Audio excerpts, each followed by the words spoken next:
நமः. ஞானானந்தமயம் தேவம் நிர்மலஸ்படிகாக்ருதிம் ஆதாரம் சர்வவித்யானாம் ஹயக்ரீவமுபாஸ்மகே.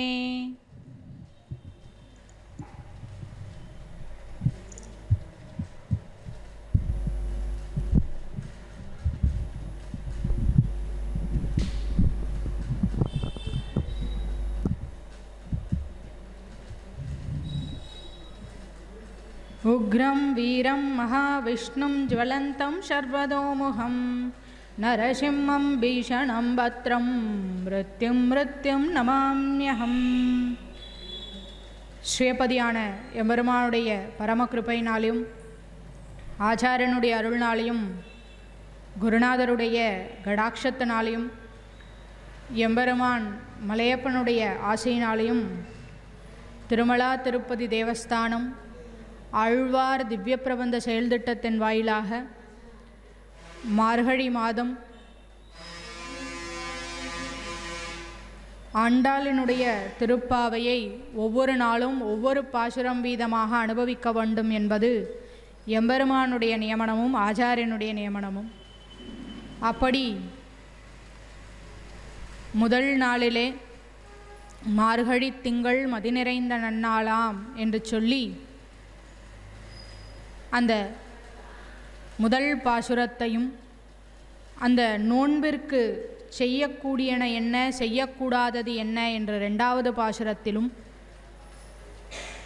ஊராருக்காக மழை வேண்டி இந்த விரதத்தை இருக்கிறோம் என்பதை காட்டுவதற்காக மூன்றாவது பாசுரத்தையும் அந்த ஆண்டாள் சொன்னதற்காக அந்த மழை எப்படி பெய்ய வேண்டும் என்று சொல்லி இந்த நான்காவது பாசுரத்திலே காட்ட இருக்கிறாள். முதல் பாசுரத்தில் நாராயணனே நமக்கே பறை தருவான்னு சொல்லி பரத்வத்தில் இருந்த எம்பெருமான், அதாவது வைகுந்தத்திலே இருந்த நாராயணனை முதல் பாட்டில் சொன்னாள். அடுத்ததாக இரண்டாவது பாட்டில் வியூக வாசுதேவனாக பார்க்கடலிலே சயனித்திருக்கக்கூடிய பெருமாளை வையத்து வாழ்வீர்கள் நாமும் நம் பாவைக்கு செய்யும் கிருசைகள் கேளீரோ பார்க்கடலுள் பையத்துயின்ற பரமன் அடிபாடி என்று சொல்லி இரண்டாவது நாள் வியூகத்திலே இருக்கக்கூடிய பெருமாளையும்,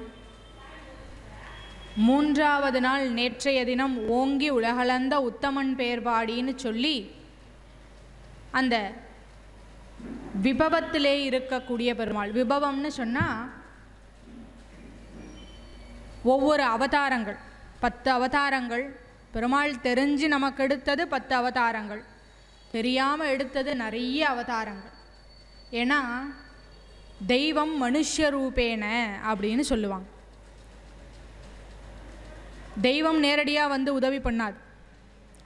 நாம் எங்கேயோ ஒரு இடத்துக்கு போகணும், இருக்கிற எல்லா கடைசி பஸ்ஸையும் விட்டாச்சு, வேறு வழியே இல்லை, அந்த இடத்துக்கு போய்த்தான் ஆகணும் அப்படிங்கிற நிலைமையில் யாரோ ஒருத்தர் அந்த வழியாக வந்து போகிறார். அவர்கிட்ட கேட்குறீங்க, ஐயா இந்த மாதிரி நான் அந்த பஸ் ஸ்டாண்டுக்கு போகணும், இல்லை அந்த இடத்துக்கு போகணும், என்னை கொண்டு போய் விட்டுட முடியுமா அப்படின்னு கேட்கும்போது அவர் சரி பரவாயில்ல வாங்க நான் கொண்டு போய் விட்டுட்டு போகிறேன் அப்படின்னு சொன்னால் என்ன சொல்லுவோம்?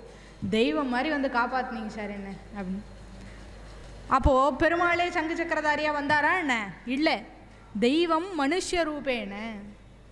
அதே மாதிரி சங்கு சக்கரதாரியாக வந்தார்னா முதல்ல அவரை நம்ம நிறுத்தவே மாட்டோம். சுவாமி இது ஏதோ நம்ம வரல இந்த விளையாட்டுக்கு அப்படின்னு. முதல்ல பெருமாள் அப்படி வந்தாலே நம்ம என்ன பண்ண மாட்டோம், பயந்து ஓடிடும்.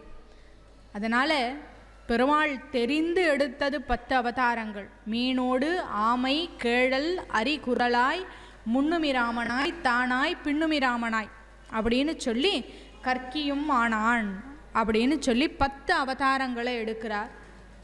அந்த 10 அவதாரங்களில் எல்லாத்தையும் சேர்த்து விபவாவதாரங்கள் அப்படின்னு சொல்லுவாங்க.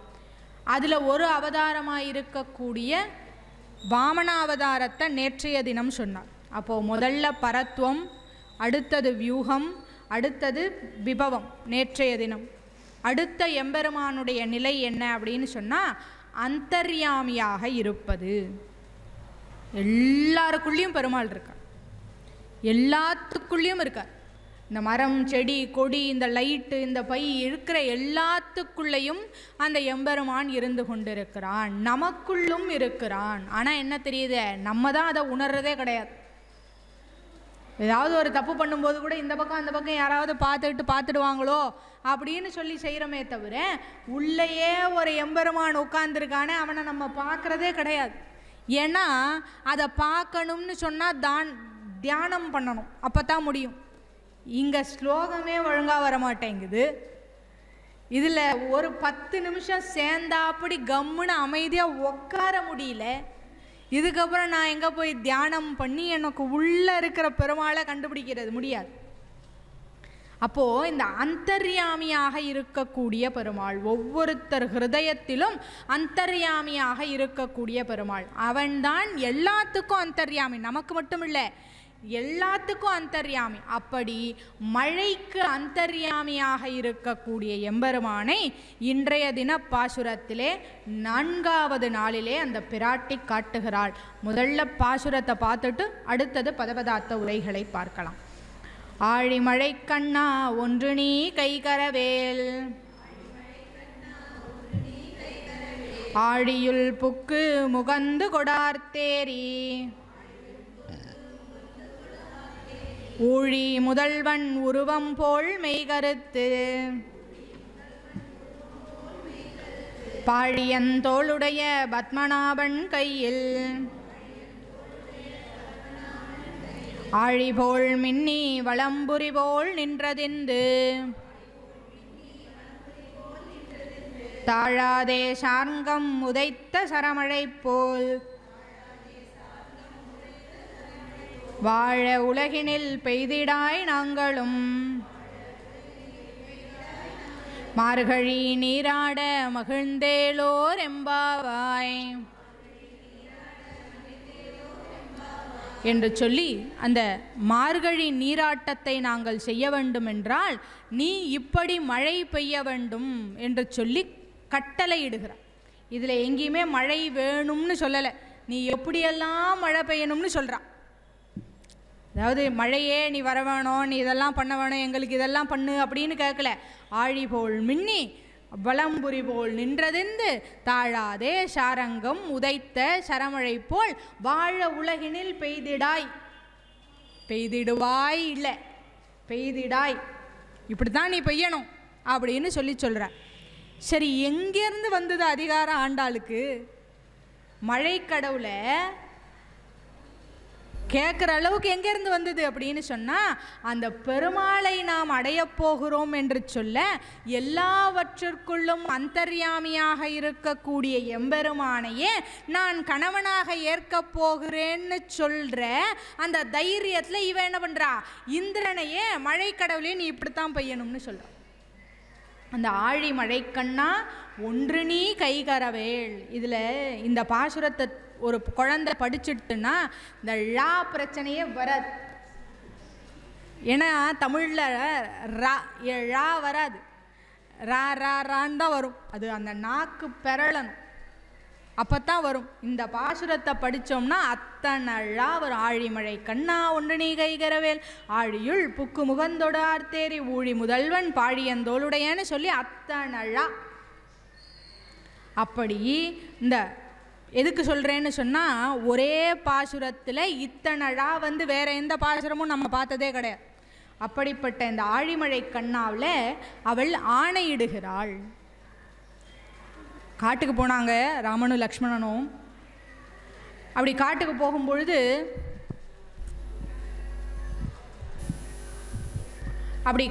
போகும்பொழுது பர்ணசாலை கட்டணும்.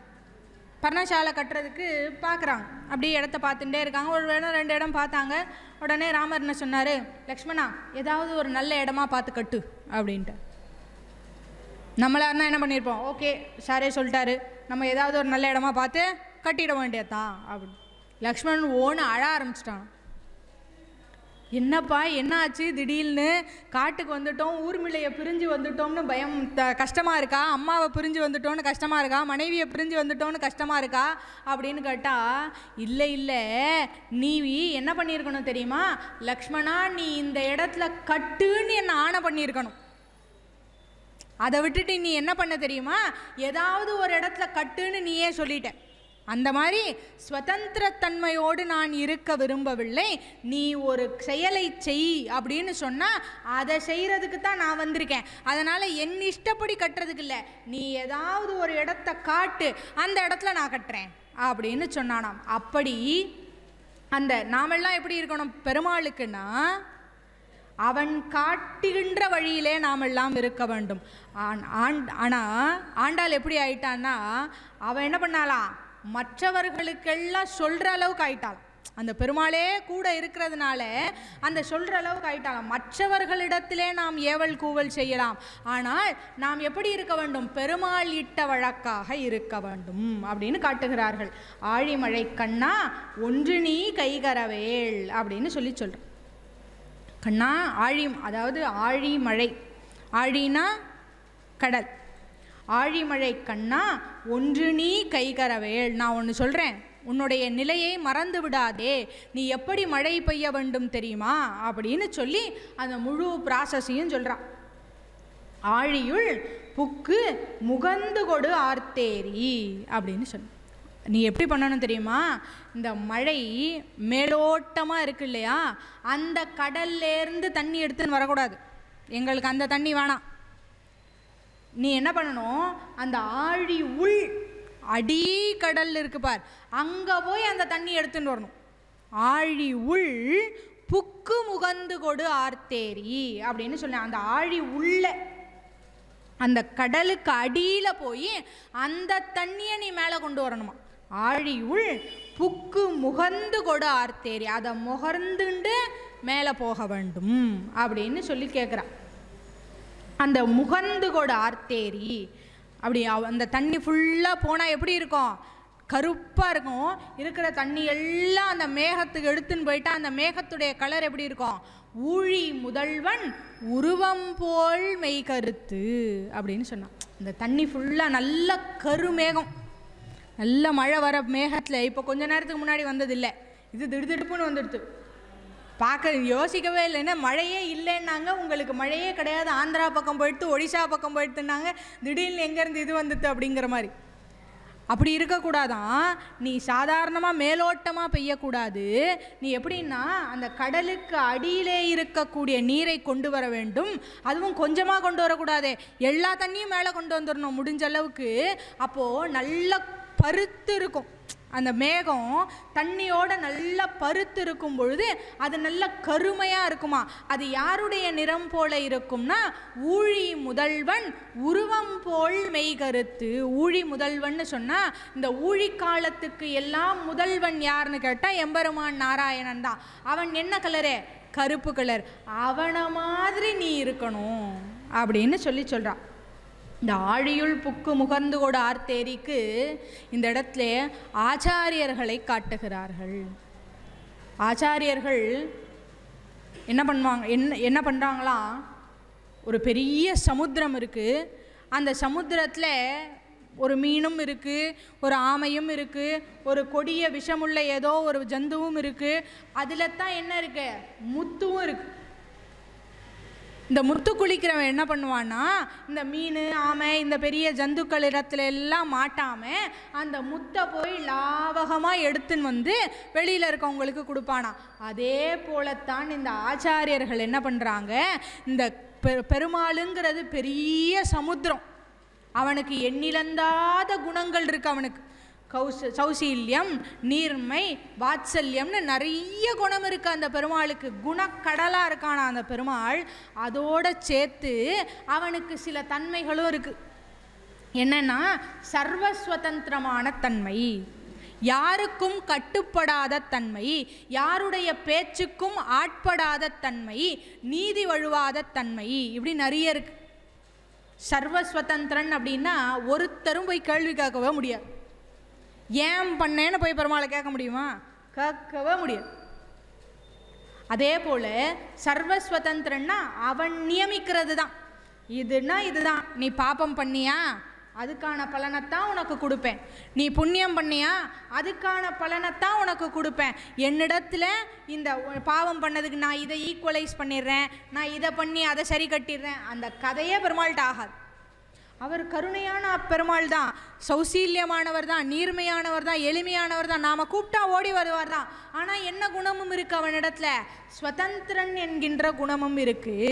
இந்த ஆச்சாரியர்கள் இந்த பெருமாளுடைய குணக்கடல் இருக்கு பாருங்க, அந்த குணக்கடலில் நம்மளை மூழ்க விட மாட்டாங்க. ஏன்னா தெரியும் நம்மளை மூழ்க விட்டா என்ன ஆகும், முதல்ல போய் அந்த பெரிய தவளை, பெரிய அந்த சர்வஸ்வதந்திரம்னு ஒரு பெரிய முதல்ல இருக்குது பாருங்க, அந்த முதல வாயில தான் போய் முழுவும். ஏன்னா நம்ம பண்ணியிருக்க பாப்பங்கள் தான் நிறைய. அதனால் இந்த ஆச்சாரியர்கள் நம்மளை மூழ்க விட மாட்டாங்களாம். அந்த பெரிய பெருமாள் என்கின்ற மிகப்பெரிய கடலில் தாம் மூழ்கிடுவாங்களாம்.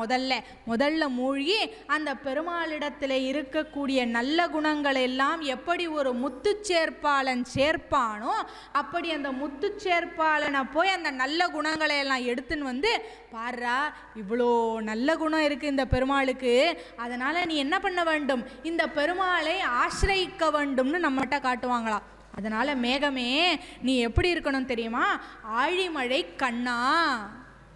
அந்த ஆழிமழை கண்ணா கிடையாது, அது ரெண்டாவும் பிரிக்கலாம். ஆழிமழைக்கு அண்ணான்னு பிரிக்கலாம். அண்ணான்னா சம்பிரதாயத்தில் ஆண்டாளுக்கு அண்ணா யாரு? ராமானுஜர் தான். ராமானுஜர் என்ற ஆச்சாரியன் எப்படி அந்த பெருமாள் என்று சொல்லக்கூடிய அந்த கடலிலே இருக்கக்கூடிய நல்ல விஷயங்களை எங்களுக்கு கொண்டு வந்து கொடுத்தாரோ, அதுபோல மேகமே நீ மேலோட்டமாக இருக்கக்கூடிய அந்த தண்ணீரை கொண்டு வரக்கூடாது. எங்கள் ஆச்சாரியன் எப்படி கீழே முங்கி முத்து குளித்தாரோ அதுபோல நீ கீழே இருக்கக்கூடிய தண்ணியை கொண்டு வந்து ஊழி முதல்வன் நிறத்து அப்படின்னு சொன்னான். அப்போ ஆச்சாரியர்கள் என்ன பண்ணுவாங்க, நல்ல விஷயத்தை நம்மகிட்ட கொண்டு வந்து கொடுத்துருவாங்க.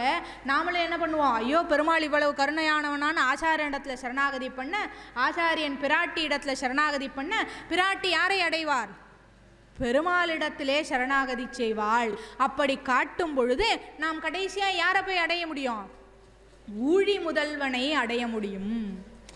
அந்த மாதிரி அந்த ஊழி முதல்வன் உருவம் போல் மெய்கருத்து. அந்த எம்பெருமான் ஊழி காலத்திலே பிரளய காலத்திலும் இந்த உலகமே சூன்யமாக இருக்கும் பொழுது யார் இந்த உலகத்திலே இருக்கிறார்களோ அந்த எம்பெருமானுடைய கலருக்கு நீ ஆயிடணும் அப்படின்னு சொல்கிறார். இந்த கலர் எப்படிப்பட்ட கலர்னா ராமரை பற்றி சொல்கிறார். வெய்யோ நொழி தன்மேனியின் விரிஜோதியின் மறைய பொய்யோ எனும் இடையாளொடும் இணையானொடும் போனான் மையோ மரகதமோ மறி கடலோ மழை முகிலோ ஐயோ இவன் வடிவென்பதோர் அழியா அழகுடையான் கம்பன். நடந்து போகிறாங்க, வேறு ஒன்றும் இல்லை. காட்சி என்னமோ பெரிய காட்சிலாம் இல்லை, 3 பேர் நடந்து போகிறாங்க, அவ்வளோதான். யார்? ராமர், சீதை, லக்ஷ்மண், அவ்வளோதான். 3 பேர் நடந்து போகிற காட்சி. அதான் சொல்கிறார், வெய்யோன் ஒளி தன்மேனியின் விரிசோதியின் மறைய. காலையில் நடந்து போகிறாங்க, தூங்கி எழுந்து நடந்து போகிறாங்க 3 பேரும். முன்னாடி ராமர் போகிறாராம், சூரிய பகவான் அழகாக மேலே வராராம். வெய்யோன் ஒளி, அவனுடைய ஒளி இருக்கு இல்லையா, அந்த ஒளி தன்மேனியின் விரி சோதியின் மறைய. இந்த ராமருடைய ஒளி மேலே பட்டு பார்த்து அவன் மறந்துட்டானா, ஐயோ இவர் இவ்வளோ அழகாக இருக்காரே, நாம் எங்கே போய் இவருக்கு முன்னாடி இப்படி ஒளிர்றது, இவர் தேஜஸ்ஸாக இருக்காரே, இப்படி போய் எப்படி ஒளிர்றது இவர் முன்னாடி அப்படின்னு சொல்லி அவன் மறைஞ்சு போயிட்டான். அது ஒன்று. இன்னொன்று, ஒரு பெரிய லைட் இருக்குது, ஒரு சின்ன லைட் இருக்குது. அந்த பெரிய லைட்டுக்கு முன்னாடி சின்ன லைட் வச்சா எப்படி இந்த சின்ன லைட் எடுக்காதோ அப்படி பெரிய ராமனுடைய தேஜஸுக்கு முன்னாடி சின்ன லைட்டாக இருக்கிற சூரியன் மறைஞ்சு போயிட்டான், டல் ஆயிட்டான். அதான் சொல்ற, வெய்யோன் ஒளி தன்மேனியின் விரிசோதியின் மறைய பொய்யோ எனும் இடையாளோடும் இணையானோடும் போனான். அதாவது சீதை இருக்காளாம், அவளுக்கு இடைன்னு ஒன்று இருக்கானே தெரியலையாம். இடைன்னு ஒன்று இல்லவே இல்லையோ, பொய்யோ எனும் இடையாளோடும். பொய் இடுப்பே இல்லை, அதாவது சாமுத்திரிகா லட்சணப்படி ஒரு பெண்ணுக்கு இடைங்கிறது ஒரு கட்டை விரலுக்கும் ஆட்காட்டி விரலுக்கும் நடுவிலே இருக்க கடவுது. அதை மேலே நான் எதுவுமே சொல்லலை, அவ்வளோதான். அப்போது பொய்யோ எனும் இடையாளோடும் இளையானோடும், தம்பி பின்னாடி போகிற இளையானோடும் போனான், அவ்வளோதான். போகிறாங்களாம். அதை பார்த்தா எப்படி இருக்கான், அந்த அழகை பார்த்தா மையோ, இது இவன் மையோடைய அழகோ, மையோட கருப்பு தானே ராமர், மையோ மை மாதிரி இருக்கானோ. ஐயோ இல்லை இல்லை, மை குற்றமுடையதாயிற்றே. மைனா குற்றம்னு ஒரு பேரு, மை அப்போ குற்றமுடையதாயிற்றே. இல்லை இல்லை, மை கிடையாது, மரகதமோ, ஒருவேளை மரகத கல்லோ இவன் அப்படின்னா. இல்லையே, மரகத கல் அது எதில் சேருதோ அதோடைய ஒளியை மாற்றிடுமே. மரகத கல்லை நீங்கள் ஒரு பாலில் கொண்டு போய் போட்டிங்கன்னா என்ன ஆகும், அதை மாற்றிடுமே. அப்போ அப்படி இல்லையே, இவனுடைய சுயத்தோடு இருக்கிறானே, காட்டுக்கு வந்ததுக்கப்புறமும் அப்படியே இருக்கிறானா. மையோ மரகதமோ மறி கடலோ, பெரிய கடலா இவன். இல்லையே, கடல் உப்பு கரிக்குமே, சேச்சா அது கூட கிடையாது இவன். அப்போது மழை முகிலோ, மழை முகிலோ ஒரு வேளை இவன். இல்லையே, இவன் மழை முகில் கூட கிடையாது. ஏன்னா மழை முகில்னா ஒரு இடத்துல பெய்யும், இன்னொரு இடத்துல பெய்யாது. எங்கே நிறைய இருக்கோ அங்கே நிறைய பெய்யும், எங்கே இல்லையோ அங்கே பெய்யவே பெய்யாது. இவன் அப்படி பக்ஷபாதியா இல்லையே, எல்லாருக்கும் அருள் பண்ணுறானே. குகனாக இருந்தாலும் அருள் பண்ணுறான், அது ராமனா பெரிய சக்கரவர்த்தியாக இருந்தாலும் அருள் பண்ணுறான். அப்போ இவன் மழை முகிலோ இல்லையே. இதுக்கு மேலே நான் என்னடா சொல்ல போகிறேன் இவன் அழகை பற்றி. ஐயோ, இவன் அழகென்பது அழியா அழகுடையான். இதுக்கு மேலே எனக்கு சொல்லவே தெரியலையே இவனுடைய அழகை அப்படின்னு சொல்லுவேன். எல்லாரும் சொல்லுவான் அந்த ஐயோங்கிற வார்த்தையை சொல்லக்கூடாது அப்படின்னு. அப்படிலாம் ஒன்றும் கிடையாது. அதாவது இது எப்படின்னா, இந்த மையோ மரகதமோன்னா, வீட்டில் தீபாவளிக்கு பக்ஷணம். அம்மா ஒரு இப்போல்லாம் அந்த காலத்து அம்மான்னு வச்சுக்கோங்க. ஏன்னா இப்போல்லாம் எல்லோரும் ஒர்க்கிங் மாம்ஸ் ஆகிட்டாங்க, யாருக்கும் வீட்டிலையே நேரம் இல்லை. அவங்களும் அப்படி இருந்தால் தான் இன்றைக்கி இருக்கிற சூழ்நிலையை ஓட்ட முடியறது. அதனால் 2 பேரும் வேலைக்கு போகிறாங்க, 2 பேரும் எல்லாம் ஏதோ பண்ணுறாங்க. சரி பாட்டின்னு வச்சுக்கோங்களேன், அம்மா வேண்டாம், பாட்டி தான் செய்கிறீங்களா, எல்லாம் பாட்டின்னு வச்சுக்கோங்க. பாட்டி பக்ஷணம்லாம் செஞ்சு வச்சுட்டு, ஏடா பக்கத்தில் கோவிலுக்கு வரைக்கும் போயிட்டு வரேன், பூஜை இருக்குதுன்னு சொல்லியிருக்காங்க இன்றைக்கி, நான் கோயிலுக்கு போயிட்டு வரேன், நீ என்ன பண்ண, கம்முன்னு இரு, அங்கே மேலே பரணை மேலே பக்ஷணம் வச்சுருக்கேன், அதை எடுத்துடாதே. இவன் சும்மா போயிருந்தா கூட அவன் பாட்டுக்கு செவனேன்னு அவன் வேலையை பார்த்துருந்துருப்பான். போகிற போக்கில் இவன் எங்கே எடுத்துகிட்டு போகிறானோன்னு இடத்த வேற காட்டிவிட்டு போயிட்டான் அந்த பாட்டி. இவன் சும்மா இருப்பானா, அவனுக்கு பிடிச்ச குலாப் ஜாமுன் வேறு, இதை எடுக்கணும், என்ன பண்ணுறது அப்படின்னு தெரியல. சரி தனியாக எடுக்க முடியாது, இதுவே ஷிண்டு, இது தனியாக எடுக்க முடியாது. எப்பயுமே அந்த கூட்டு சேர்த்துக்கிறவன் பார்த்தீங்கன்னா இந்த மாதிரி வேலைக்கு நண்டுன்னு இருந்துச்சுன்னா ஷிண்டு தான் கூட சேர்த்துக்கும். இவனை விட பெரிய ஆளாக கேட்டானா அவனுக்கு அதிகமாக பங்கு கொடுக்கணும், அதனால் சேர்த்துக்காது. இது என்ன பண்ணுச்சு, பக்கத்து வீட்டில் ஒரு ஷிண்டு இருந்துச்சு, அந்த ஷிண்டை கூட்டின்னு நம்ம இந்த மாதிரி எங்கள் பாட்டி பக்ஷணம் பண்ணி வச்சுருக்கா, நம்ம சாப்பிடுவோம் வரியா அப்படின்னு. அதுவும் ஒரு குலாப் ஜாமுனுக்கு ஆசைப்பட்டு சரி வா வரவும் வா அப்படின்னு சொல்லிட்டு. சரி அப்படியா, சரி எங்கே வச்சுருக்க, இல்லை பரணை மேலே தான் வச்சுருக்கேன்னு சொல்லிச்சு அந்த அம்மா. அந்த கழுவி வர்றதுக்குள்ளே நம்ம எடுத்து சாப்பிட்ருவோம். சரி வா, ஒரு டேபிளை கொண்டாந்து போடு அப்படின்னு ஒரு டேபிளை கொண்டாந்து போட்டு, எட்டுதாடா எட்டலடா அப்படின்னு. சரி இரு, சேரை கொண்டாந்து போடுறேன் அப்படின்னோடனே சேரை கொண்டாந்து டேபிளுக்கு மேலே சேரை கொண்டு போய் போட்டு எட்டுதாடா அப்படின்னா, எட்டலடா அப்படின்னா. டேபிளுக்கு மேலே சேரை போட்டு எட்டலையா, சரி இரு ஒரு நிமிஷம், எங்கள் வீட்டில் உங்கள் வீட்டில் ஒரு வேறு முக்காளி இருக்கும் பாரு அங்கே மூளையா, அதை கொண்டா அப்படின்னு. சரின்னு அவன் என்ன பண்ணான், அந்த சிண்டு குடுன்னு ஓடி போய் அந்த முக்காளியை தூக்கின்னு போட்டு அந்த சேரு மேலே ஒரு முக்காளியை போட்டான். எட்டுதாடா, இன்னும் கொஞ்சம் எட்டலடா, என்னடா பண்ணுறது, இதுக்கு மேலே வீட்டில் உங்கள் வீட்டில் ஒன்றுமே இல்லை அப்படின்னா. சரி எங்கள் அக்கா பெருசாக ஒரு புக்கு வச்சுருக்கா, அந்த புக்கை கொண்டா அப்படின்னு. என்ன பண்ணா, அந்த புக்கை கொண்டா அப்படின்னு. ஒரு சேரு, ஒரு டேபிள், அந்த டேபிளுக்கு மேலே ஒரு சேரு, அந்த சேருக்கு மேலே ஒரு முக்காளி, அந்த முக்காளிக்கு மேலே ஒரு புக்கு. இதெல்லாம் தாண்டி என்ன பண்ணா, அவன் போய் அந்த பக்ஷணத்தை எடுக்கிற நேரத்தில் பாட்டி வந்துட்டான். ஐயோன்னு கிழவுந்தான். அந்த மாதிரி தான் என்ன பண்ணாராம் கம்பன், இந்த ராமனுடைய அழகை வர்ணிக்கணும், நிறத்தை வர்ணிக்கணும்னு நினச்சி முதல்ல மையோ அப்படின்னு ஒரு டேபிளை கொண்டாந்து போட்டாராம், எட்டலையாம். மரகதமோன்னு ஒரு சேரை கொண்டாந்து போட்டாராம், எட்டலையாம். மடிகடலோன்னு ஒரு முக்காலியை கொண்டாந்து போட்டாராம், எட்டலையாம். மழை முகிலோன்னு ஒரு புஸ்தகத்தை கொண்டாந்து வச்சாராம், அப்பையும் எட்டலையாம். ஐயோ இவன் வடிவென்பது வழியா அழகுடையான் அப்படின்னு சொல்லி அந்த ராமருடைய நிறத்தை வர்ணிக்க முடியலையே, என்னால அழகை வர்ணிக்க முடியலையேன்னு சொன்னாராம். அந்த மாதிரி அந்த நிறத்தில் நீ இருக்கணும். ஊழி முதல்வன் உருவம் போல் மெய்கருத்து அப்படின்னு சொல்ற. அப்படி கருத்து நீ இருக்க வேண்டும். பாழியன் தோளுடைய பத்மநாபன் கையில் ஆழி போல் மின்னி வலம்புரி போல் நின்றதெந்து அப்படின்னு சொல்றான். நீ என்ன பண்ணா, மழை தெய்வமே நீ எப்படி பெய்ய வேண்டும் தெரியுமா அப்படின்னு ஆணையிடுறான். சரி, இவளுக்கு எப்படி இது வந்தது அப்படின்னா, சரி பெருமாளை வந்து ஆசிரியிக்கிறதுனால இது வந்துட்டு. அது இன்னொரு வகையாகவும் சொல்கிறாங்க அழகா. என்னென்னா, ஹாலாஸ்ய மகாத்மியம்னு ஒரு கிரந்தம் இருக்குதான். அந்த கிரந்தத்தில் இந்த விருத்தாந்தம் வருது. ஒரு மீட்டிங், இந்திரலோகத்தில் ஒரு மீட்டிங். சேர சோழ பாண்டிய 3 ராஜாவையும் அந்த மீட்டிங்காக கூப்பிட்டுருக்காங்க. அப்போ இந்த பாண்டிய ராஜா கொஞ்சம் லேட்டாக போனார். அவருக்கு ஏதோ நிறைய வேலை போல், அதனால் வாட்ஸ்அப் மெசேஜை லாஸ்ட்டாக தான் பார்த்தார். வாய்ஸ் மெசேஜை கேட்குறதுக்கு டைம் இல்லை. சரி ஓகே லேட்டாக போவோம்னு பார்த்த உடனே கிளம்பினார். லேட்டாக போனாராம். அப்போது சீட்டு ஃபுல்லாகிடுது, எல்லாருக்கும் சீட்டெல்லாம் ஃபுல்லாகிடுது.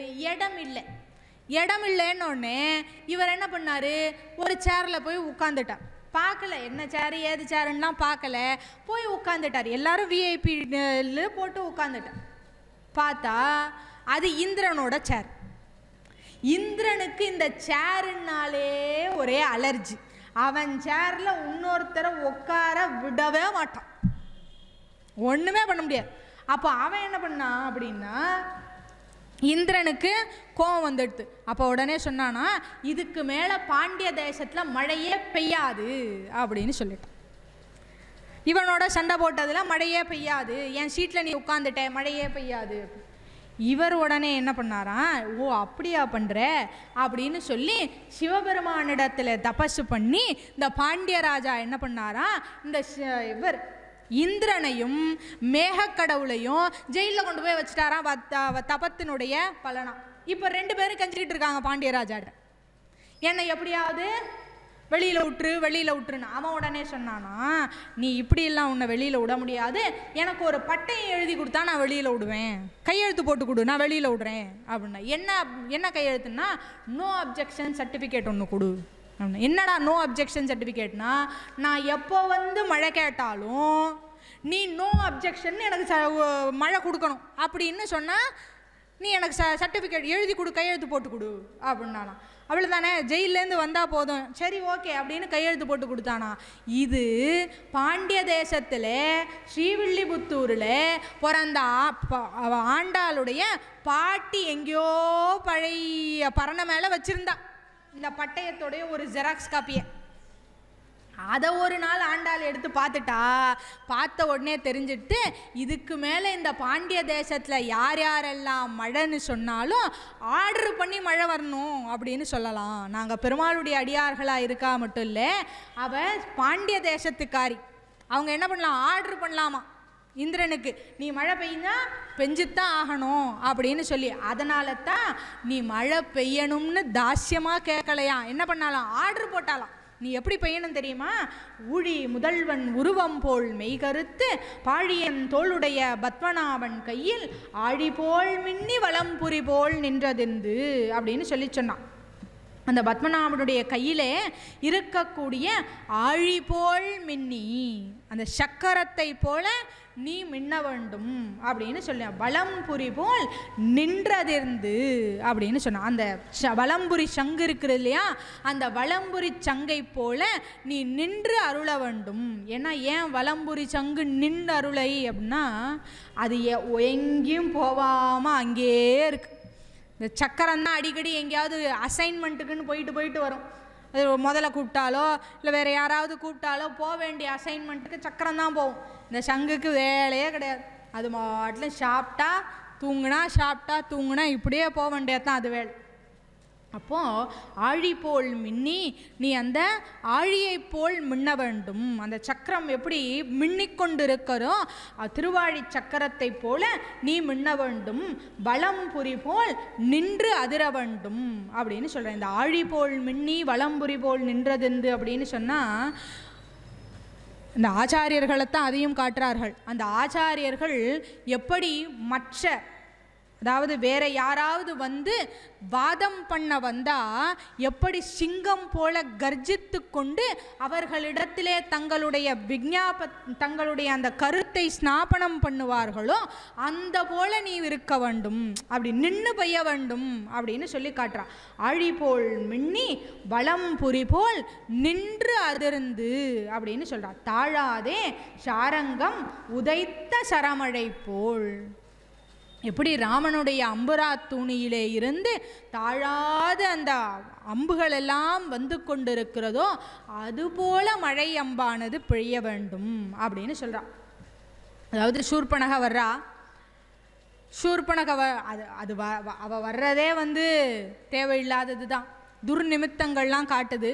அவள் வர்றா, வந்து பெருமாள்கிட்ட கேட்குறா, நான் வந்து உன்னை கல்யாணம் பண்ணிக்கணும்னு ஆசைப்பட்றேன் அப்படின்னா, இல்லைம்மா இல்லை எனக்கு ஒரு வாட்டி கல்யாணம் ஆயிடுத்து. அப்போ இவர் குசும்பு பாருங்க, எனக்கு ஒரு வாட்டி கல்யாணம் ஆயிடுத்து, இதனால் நான் கல்யாணம் பண்ணிக்க முடியாது. அவர் சும்மாவாவது இருந்தேன், நீ வேணா என்னுடைய தம்பி லக்ஷ்மணனை வேணா ட்ரை பண்ணி பாரு அப்படின்னு சொன்னேன். அதுவும் தேவையில்லாத வேலை தான். இவர் ரெண்டு பேரும் இப்படியும் போல அவளுக்கு ஒரு பக்கத்தில் கோவம் வந்துட்டு அந்த நேரத்தில் பார்த்து சீதை வெளியில் வந்தா.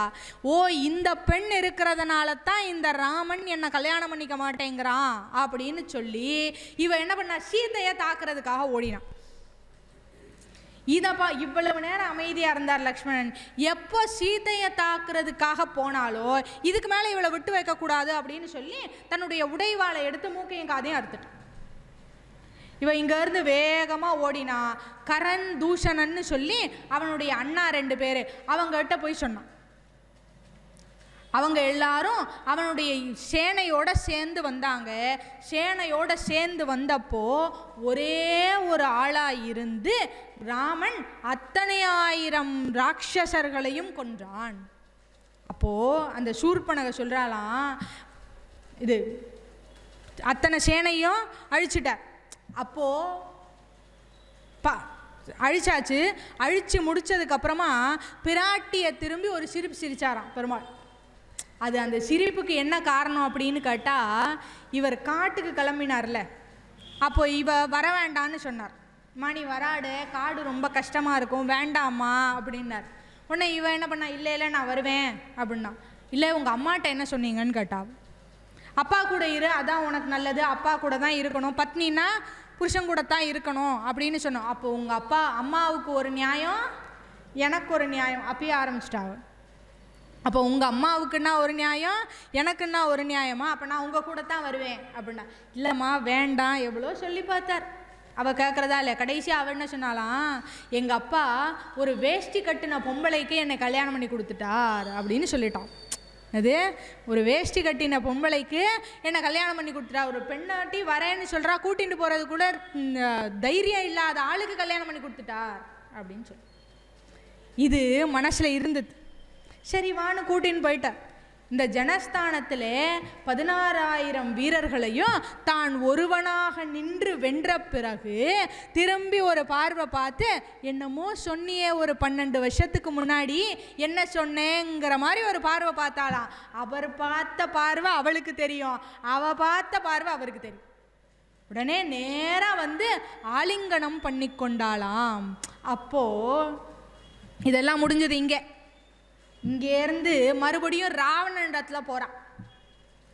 ராவணன்கிட்ட போய் அழுதுகிட்டே போகிறா தர்பாரில். ராவணனுடைய தர்பாரில் அழுகை குரல் கேட்டது அன்னைக்கு தானா. அதுக்கு முன்னாடி ராவணனுடைய தர்பாரில் அழுகை குரலே கேட்டது இல்லையா. தன்னுடைய தங்கை அழுதுண்டே வரும்போது என்ன ஆச்சு ஏன் அப்படின்னு கேட்டாலாம். இல்லை, இந்த மாதிரி என்னுடைய மூக்கையும் காதையும் அறுத்து விட்டார்கள் அப்படின்னு. அப்படியா, நீ என்ன பண்ணேன்னு கேட்டான். அவன் சரியாகத்தான் இருந்தான் அது வரைக்கும். நீ என்ன பண்ண அப்படின்னு கேட்டான். இல்லை, நான் என்ன பண்ணேன்னா, ரொம்ப அழகாக ஒரு பெண்ணு இருந்தா, அந்த பெண்ணு அப்படின்னு சொல்லி சீதையை பற்றி முழுக்க விவரிக்கிறா. விவரித்த உடனே அப்படிப்பட்ட சர்வ லட்சணமான பெண்ணை ஒன்னிடத்துல தான் அவள் இருக்கணும். இவ்வளோ அழகாக இருக்காளே, அவள் ஒன்ட்ட தானே இருக்கணும். அதனால் நான் தூக்கிட்டு வர போனேன். அவளுக்கு காவலாக 2 பேர் இருந்தாங்க. அவங்க அதில் ஒருத்தன் என்னுடைய மூக்கையும் காதையும் வெட்டிட்டான் அப்படின்னு சொல்லி சொன்னானாம். அப்போ உடனே சொன்னாலாம், இவன் கேட்டான், சரி ஏன் கரண் தூஷணன்ட்டெல்லாம் போய் சொல்ல வேண்டியதானே, அவங்கெல்லாம் உனக்கு இருக்காங்கல்ல, அவங்கெல்லாம் உன்னை வந்து காப்பாற்றலையா? இல்லை, கரணையும் தூஷணனையும் அந்த ராமன் ஒருவனாக இருந்து எவ்வளோ அழகாக சண்டை போட்டான்னு தெரியுமா? யார்? இவங்க அண்ணனை சாவடிச்சிட்டான், சூர்பனகையோட அண்ணனை சாவடிச்சிட்டான் ராமன். ஆனால் அதை ராவணன் இடத்துல சொல்கிறான். எப்படி சொல்கிறான்னா, எவ்வளோ அழகாக சண்டை போட்டான்னு தெரியுமா அவன். ஏன்னா அவளுக்கு அவன் கொன்னது கூட பெருசாக தெரில, ஆனால் அவன் அழகு அவ்வளோ அழகாக சண்டை போட்டான் அப்படின்னு சொல்கிறான். அதான் சொல்கிறான், தாழாதே சாரங்கம் உதைத்த சரமழை போல் அப்படின்னு சொன்னான். கொஞ்சம் கூட எந்த விதமான டிலேவும் இல்லாமல் அந்த சரமழை எப்படி வந்துட்டே இருக்கும், அதுபோல் நீ பெய்ய வேண்டும். கொஞ்ச நேரம் கொஞ்சம் பெஞ்சிட்டு இன்னொரு அரை மணி நேரம் கழித்து திரும்பி போகலாமா வேண்டாமா, போனால் நனைஞ்சிருவோமா, எப்படி பண்ணுறது ஏது பண்ணுறது, இப்படி இருக்கக்கூடாதான். தாழாதே சாரங்கம், கொஞ்சம் கூட இடைவெளி இல்லாமல் எப்படி ராமச்சரம் போகுமோ அதுபோல நீ பெய்ய வேண்டும் அப்படின்னு சொன்ன. ஆழிமழை கண்ணா ஒன்று நீ கைகரவேல் ஆழியுள் புக்கு முகந்து கொட ஆர்த்தேரி ஊழி முதல்வன் உருவம் போல் மெய்கருத்து பாழியன் தோளுடைய பத்மநாபன் கையில் ஆழி போல் மின்னி வளம்புரி போல் நின்றதிருந்து தாழாதே சாரங்கம் உதைத்த சரமழை போல் வாழ உலகினில் பெய்திடாய் நாங்களும் மார்கழி நீராட மகிழ்ந்தேளோர் எம்பாவாய் அப்படின்னு சொல்லி காட்டுறா. அந்த மழையை போல நீ பெய்ய வேண்டும். அடுத்தது வாழ உலகினில் பெய்திடாய், நாங்கள் வாழும்படியாக இருக்க வேண்டும். நான் என்னமோ ஆழியிலேருந்து தண்ணியை கொண்டு வா, அடியிலேருந்து தண்ணியை கொண்டு வா அப்படின்னு உடனே நீ என்ன பண்ணிடக்கூடாது, முழுமையாக கொண்டு வந்து அந்த மொத்த கடலில் இருக்கிற தண்ணி எல்லாத்தையும் கொண்டாந்து இங்கே மழையாக பெஞ்சிடக்கூடாது. அப்படின்னா எங்களால் என்ன பண்ண முடியாது, வாழவே முடியாது. ஆனால் நாங்கள் வாழும்படியாக நீ இந்த மழையை பெய்ய வேண்டும். வாழ உலகினில் பெய்திடாய், நாங்களும் பெய்திடாய், நீ இப்படித்தான் செய்யணும், இப்படித்தான் பெய்ய வேண்டும் அப்படின்னு சொல்லி ஆணையிடுகிறாள். எதுக்காக தெரியுமா, நாங்களும் மார்கழி நீராட மகிழ்ந்தேளோர் எம்பாவாய். மார்கழி நீராட்டம்னு சொல்லக்கூடிய இந்த பாவை நோன்பை நோக்கிறோம் நாங்கள். அந்த பாவை நோன்பிற்காக நீ வந்து எங்களுக்கு பெய்ய வேண்டும் அப்படின்னு சொல்கிறார். அடுத்ததாக இந்த தாழாதே சாரங்கம் உதைத்த சரமழை போலுக்கும் மறுபடியும் ஆச்சாரியர்களைத்தான் காட்டுகிறார்கள். அந்த ஆச்சாரியர்கள் எப்படி ஞானத்திலே குறைவில்லாமல் நாம் என்ன கேள்வி கேட்டாலும், சம்பிரதாய விஷயங்களில் என்ன கேள்வி கேட்டாலும் அதற்கு தகுந்தாற் போல் பதில் சொல்வார்களோ, அப்படி ஒரு குறையில்லாமல் அப்படியே வந்துட்டே இருக்கும் அந்த விஷயங்கள்லாம். அப்படி நீ மழை பெய்ய வேண்டும் அப்படின்னு காட்டுறாங்க. இந்த இடத்துல முழுக்க இந்த பாசுரம் முழுக்க ஒன்று மழை எப்படியெல்லாம் பெய்ய வேண்டும் என்று காட்டுகிறார்கள். மழை எப்படி பெய்யணுமா, ஆழியுள் புக்கு முகந்து கொடு வந்து பெய்ய வேண்டும். அது எப்படி கருக்க வேண்டும்னா ஊழி முதல்வன் உருவம் போல் கருக்க வேண்டும்.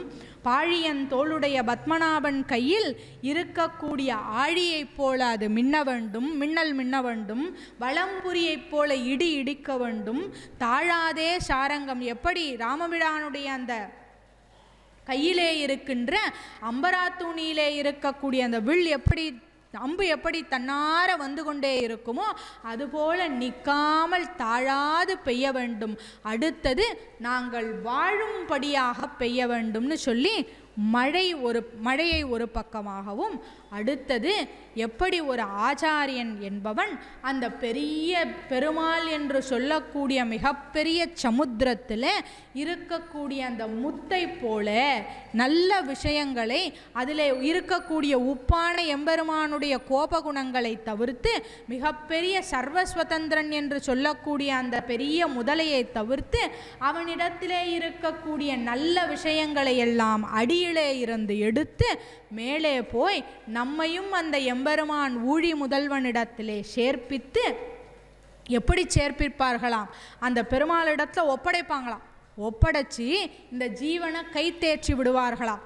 கைத்தேற்றி விட்டதுக்கு அப்புறம் அந்த கைத்தேற்றி விடுவதற்கு இங்கே பிரச்சனைகள்லாம் இருக்கு இல்லையா, மற்ற மதத்திலே இருக்கிறவர்கள், மற்ற இதில் இருந்து வந்து வேதத்தை பொய் என்று சொல்பவர்கள் இதெல்லாம் இருக்கிறார்களே, அவர்களிடத்திலே சிம்மமாக இருந்து வாதிட்டு தன்னுடைய சம்பிரதாயத்தை காப்பாற்றுவார்கள். அதுபோல இல்லை, அது மட்டும் இல்லாமல் அவர்களுடைய ஞானம் என்பது தாழாததாக இருக்கக்கூடியது, சரமழையை போல் வந்து கொண்டே இருக்கக்கூடிய ஞானம். அவர்கள் எல்லாம் எதுக்கு பண்ணுறாங்க, நாமெல்லாம் வாழ்வதற்காக பார்க்கிறார்கள். இது எல்லாமே எதுக்கு அந்த ஆச்சாரியர்கள் செய்கிறார்கள், நாம் வாழ வேண்டும். இந்த வாழ்க்கைன்றது எப்படி 2வது பாசுரத்தில் சொன்னா பாருங்க, வையத்து வாழ்வீர்கள். அந்த வாழ்ச்சி சும்மா சாதாரண இந்த லௌகீக வாழ்ச்சி இல்லை. இவர்கள் இந்த சம்பிரதாயத்தை சிம்மம் மாதிரி இருந்து காப்பாற்றி நம்மையெல்லாம் இந்த பெருமாளிடத்தில் சேர்ப்பது என்பது நமக்கான வாழ்ச்சி. பெருமாளோடு இருக்கக்கூடிய அந்த சம்பந்தத்தை நாம் பெற வேண்டும், அந்த வாழ்ச்சியை நாம் வாழ வேண்டும். அப்படிங்கிறதுக்காக இந்த ஆச்சாரியர்கள் நம்மீது கருணையை பொழிந்து கொண்டே இருக்கிறார்கள். அப்படிங்கிறதை மறைமுகமாக அந்தர்யாமித்துவமாக இந்த பாசுரத்திலே வைத்து ஆழிமழைக்கு அண்ணா அப்படின்னு ராமானுஜரையும் இதிலே காட்டி, ஆழிமழைக்கு அண்ணாவாக இருக்கக்கூடிய இந்த பெருமாள், அந்தர்யாமியாக இருக்கக்கூடிய பெருமாளை, 4வது நிலையிலே இருக்கக்கூடிய பெருமாளையும் இந்த பாசுரத்திலே காட்டி இந்த பாசுரத்தை தலை கட்டுகிறாள். ஆழி மழைக்கண்ணா ஒன்று நீ கைகரவேல், ஆழியுள் புக்கு முகந்து கொடு ஆர்த்தேரி, ஊழி முதல்வன் உருவம் போல் மெய்கருத்து, பாடியந்தோளுடைய பத்மநாபன் கையில் ஆழிபோல் மின்னி வளம்புரி போல் நின்றதிந்து, தாழாதே சாரங்கம் உதைத்த சரமழை போல் வாழ உலகினில் பெய்திடாய் நாங்களும் மார்கழி நீராட மகிழ்ந்தேளோர் எம்பாவா என்று சொல்லி இந்த மழை எப்படி பெய்ய வேண்டும் என்று ஆண்டாள் காட்டுகிறாள். நாளைய தினம் மாயனை மண்ணு வடமதுரை மைந்தனை என்று சொல்லக்கூடிய பாசுரத்தை நாளைய தினம் அனுபவிப்போம் என்று சொல்லி கூறி, இதுகாரும் இருந்து கேட்ட அனைவருடைய பொன்னார் திருவடிகளிலும் பல்லாண்டு பாடி, இதில் ஏதேனும் குற்றம் குறையிருப்பின் அடியேனை க்ஷமிக்க வேண்டி நிறைவு செய்கிறோம். ஸ்ரீயகாந்தாய கல்யாண நிதையே நிதையத்தினாம் ஸ்ரீவேங்கடேச நிவாசாய ஸ்ரீனிவாசாய மங்கள்.